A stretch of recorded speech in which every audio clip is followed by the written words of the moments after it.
What's up YouTube? I'm Charmaine Jamil and welcome back to another video. This week's video, I really wanted to share a unique way of how I complete my vision boards.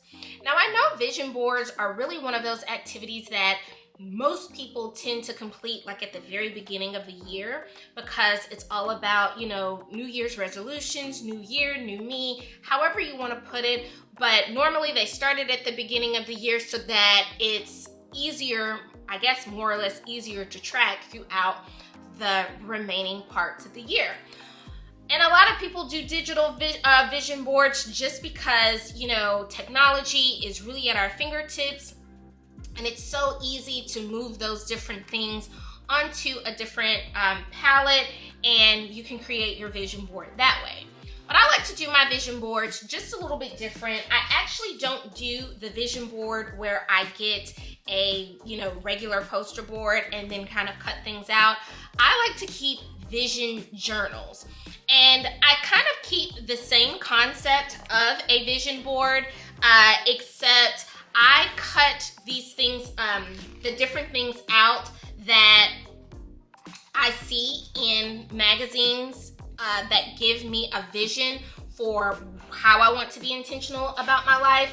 But I like to keep the vision journal because it also gives you space to write excerpts about how are you going to make these things happen. Really writing out notes of things you see, of things you hear that are really going to support how are you going to make these different visions, so to speak, come to fruition in your life. I think vision boards are a really great idea to really get your mind set on something tangible that you can see.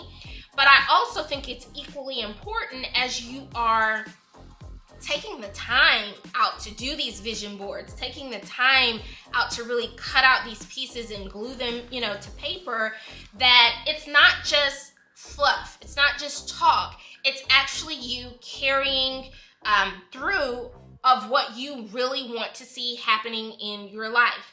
This is probably like maybe my 5th or 6th vision journal. I think I started this particular vision journal. You can kind of see there, I started this one July 15th of 2020.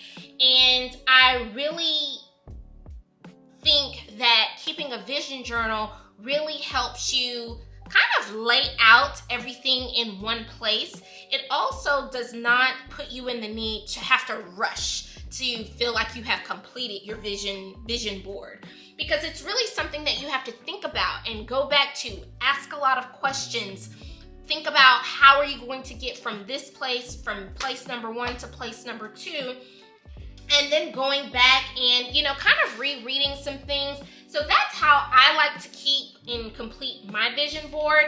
And I just really wanted to share that through the video today. So really for me this year, like before I start to look in the different magazines to really see what is out there, because I really am a firm believer that you do have to see what you want to be.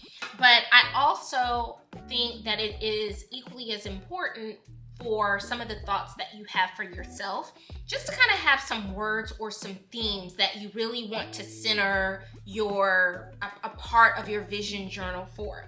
So like for example, this year I am turning 40 and I really want to be very intentional about making these next 40 years the absolute best that I can, be in life. And I don't want it to look anything like my 20s or my 30s. I don't count, childhood. I don't count teen years and, being in college and all of that, because that was definitely, I had not a lick of clue what was going on in life. And not to say that I just have so much, understanding of what life is now, but I do have a whole lot more understanding just from experience with people in life. And, just that's what better with time. You can become better with time. And so really what my theme is, as I'm cutting out things and looking in the different magazines, I'm really trying to gain a mindset of take it up a notch, Charmaine? What does that look like for Charmaine to take it up a notch? And so that's why I kind of cut out this here. What does that mean to get better with time? I really want to, you know, look at the friendships that I had, the relationships that I had, my relationships with my family, my relationships with my parents, and, you know, another thing, what does it mean for me taking it up a notch? What am I trying to heal from? That, I find that when you do a vision journal, it's kind of twofold, because it does become very therapeutic of things that you're trying to get rid of, you know, really writing out plans of how to get rid of some things out of your life and what do you want more of in your life. I have the magazine that I want to, well, the first magazine that I want to look through. And I think it's also important as you're doing any type of vision board, whether you're putting it on poster board, going to put it in a notebook, or however you're doing it. I think it's very important on the types of magazines that you find or what you're looking up to actually put pictures on there, because you want to make sure that you have actual visual pictures of something that you actually can work toward. You know, like, it doesn't make sense to get magazines that have absolutely, or not talking about anything that really resonates with you. A lot of times I cut things out of Essence magazine.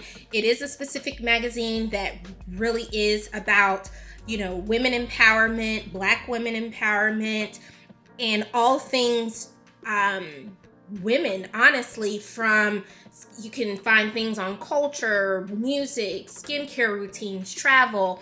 And that's really why I like to use Essence magazine, because they have, you know, all of the different sections of things that are prevalent in my life that I really want to focus on. So you have like wellness, beauty, fashion, dining, home, wealth, and those are the things that I really, really want to learn more about. So I really like this here where it says a love letter.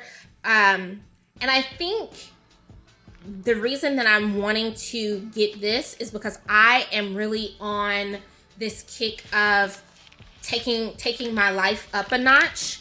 And I know when you're taking or trying to go up a notch, the environment that you're normally in is not used to seeing you going up or succeeding. And sometimes, although the people in your environment may mean well, they may not have actions that mean well or actions that are supportive, because that's something that I'm going through right now.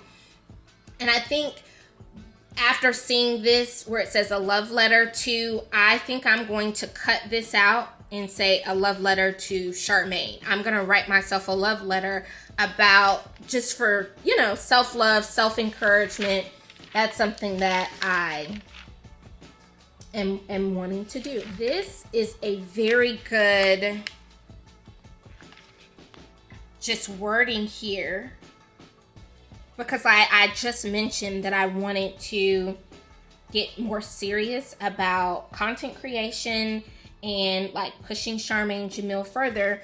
So this quote here from who they're writing about: I learned how to leverage my champions to speak about my brand in rooms I don't have access to yet, creating opportunities I hadn't even considered. So I think that's right up my alley for me to put into my vision journal. And it's twofold. So you get to write out excerpts, actually write out next steps. What do I need to do? And really find the different types of mindsets. That's why I like to look at Essence, because it does give excerpts of people who are doing some of the things that I really want to do, speaking of their journey, speaking of their experience, things that they came in contact with and how they handled that. That's really what I really want to learn from. And so that's why I think it's a very unique way, or it is a very unique opportunity, instead of just creating a vision board that you may complete at a party, to try out a vision journal. So I am going to continue writing out. Like right now, I think for me to take it up a notch in my life, I really am focusing on my sacred spaces. And what does that look like for me? Where can I start creating sacred spaces? I know one of the things that I did to start creating a sacred space was I work from home, and I was trying to make my workstation. As a matter of fact, I will show that to you here. But what I was doing was making my workstation, which is what you see here. This desk here used to be my work from home as well as my content creation. And I just really was kind of becoming confused, because I would do my work from home here, and then when I would do my content creation on the weekend, I did not want to sit in this area because it kept reminding me of things from my 9-to-5 job.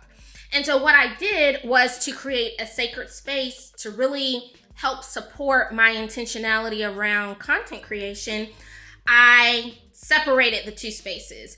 So I left my larger space as far as my desk was concerned for content creation, nothing but content creation, editing, social media, all that stuff can happen here. And then I moved my 9-to-5. I just got another desk and moved that into this specific area, so that way I'm not confusing the two.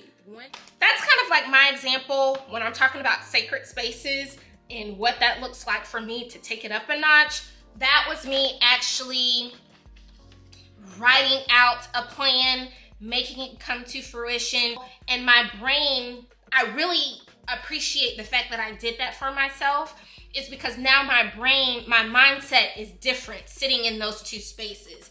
Like my senses are totally separate, totally different from the mind that I need to think for my 9-to-5 job, and then the mind that I need to think and the creativity that I need to have for content creation. So I really hope that this video really inspires you to start creating a vision journal that really kind of has a little bit more longevity behind you creating, the vision that you want for your life, because it really does give you the opportunity to write out a plan, write out your thoughts, cross some things out and go from there. And I really appreciate you joining in this video today. If you like this video, please don't forget to like and subscribe. Thank you so much for tuning in, and I will see you all next time.